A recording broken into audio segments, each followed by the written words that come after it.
All right, number 1, you need to regularly clean gutters and downspouts. Make sure all drainage areas are unblocked by leaves and debris. Consider installing gutter guards to make the job a lot easier. Definitely. And this is even more relevant in, 30 days when all the leaves have fallen off? Yeah. This will also help prevent some potential ice damming as well. You don't want debris. And I mean, I've seen some wild gutters over the years. I mean, where there are literally like tree saplings growing out of the gutters. Yeah. Because they haven't been cleaned in decades. Which is amazing to me because do you know how heavy that is when you have like all that dirt and debris up there? Then it fills up with water and it can't go anywhere. So you have.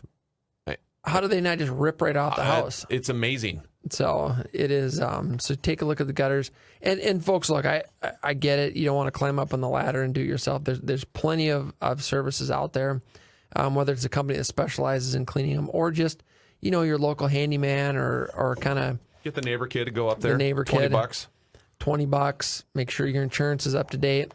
But take a look at those gutters. Number 2 on our list, lower humidity and cooler temperatures. It makes it feel, it makes it fall a good time. I can't even say this right. So you got to lower the humidity.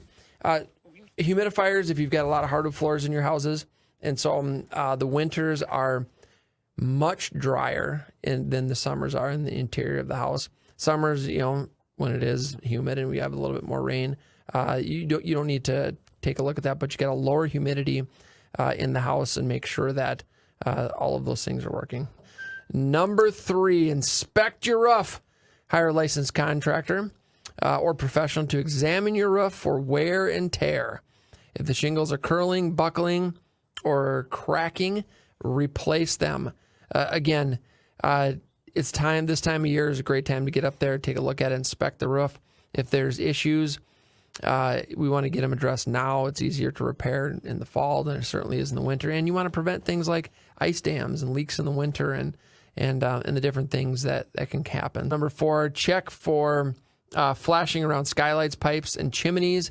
If you have any leaks or gaps, heavy snow and ice will find its way in. So check the flashing. And now is a really good time to just get a good exterior inspection done on the house and make sure that you're going to be ready for when the snow and cold weather comes.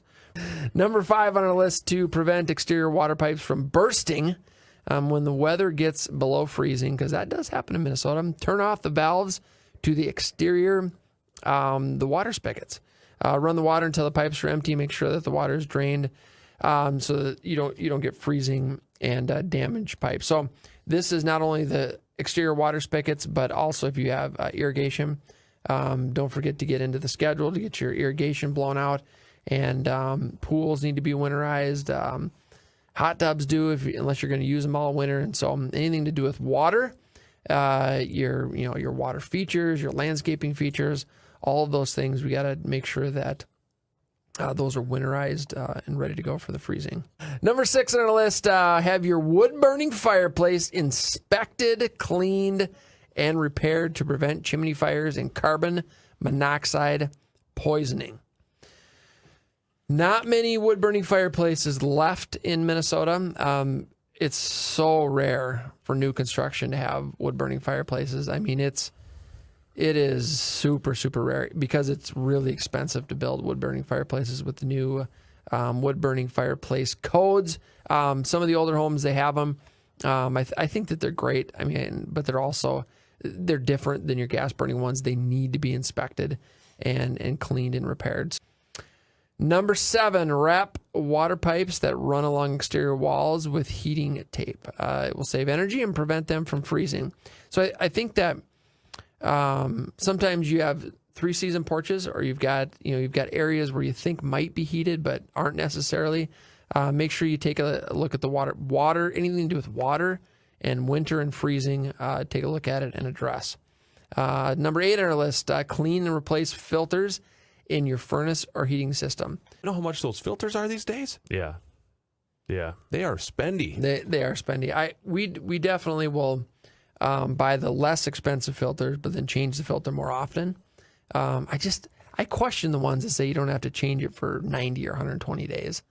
Regardless of what they're made out of, I just feel like that's not a good idea. For me, the filtration, I mean, there's two elements to it. There's big filtration and little filtration. Mm-hmm. The big filtration continues to work to some degree, but my thing gets clogged because I've got a long-haired dog and a cat in my little house. So it's just kind of like, it's time to change it when it's time to change it. Right. Yeah. Right. If you live alone, you don't have pets, and you have hardwood floors, you can probably stretch that to the limit of what they say. Sure. No problem. 120 days?